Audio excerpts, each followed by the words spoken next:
வாங்கி டைவர்ட் ஆகும்போது அது ஒரு பயம். அதனால் உபன்யாசத்துக்கு போகிறது கிடையாது.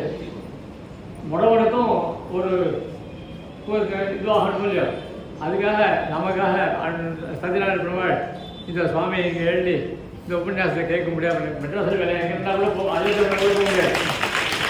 இங்கே வந்து ஏன்னா இங்கே ஒரு இவளோட கூட ஒருத்தர் இருக்கிறதுனால நாமளும் இதுக்கு வர வேண்டிய ஒரு சூழ்நிலை. அதனால் இப்படி உபன்யாசம் ரொம்ப அத்தியாவசியமாக. அதில் நீ ஹம்ச சந்தேகம் இல்லை சுவாமி தேசியனுடைய விஷயமாக இருந்தது. கதைகளை கேட்டு போனால் அது ஒரு மாதிரியாக இருக்கும். அதை சொல்லு போன பாங்கம் அது ஒரு அழகு. அதில் லோக விஷயங்களும் வந்துடுது. கடைசியில் முடிஞ்சு எல்லாரும் சௌமனசத்தோடு அந்த அன்னத்தை ஏன் பெருமாள் சுவாமி தேசியம் எடுத்தாருன்னா அதுதான் சத்துவகுணம் உடையது.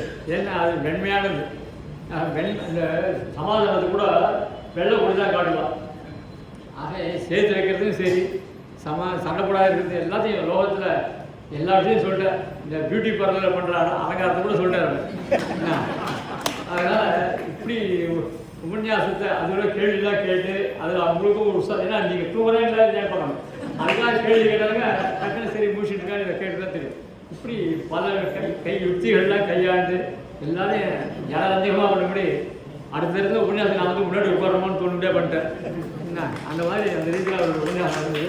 சுவாமி தேசியுடைய கிரந்தத்தை ஆச்சரியமான கிரந்தத்தை எடுத்து சாதித்தார். அதுதான் எங்களுக்கு என்னென்னா இந்த இடத்துல பெருமாள் ஸ்ரீபாஷா சொத்து கிரந்தத்தில் சிவகாசியம் கேட்டவர், திருச்செவி சாத்தினவர்.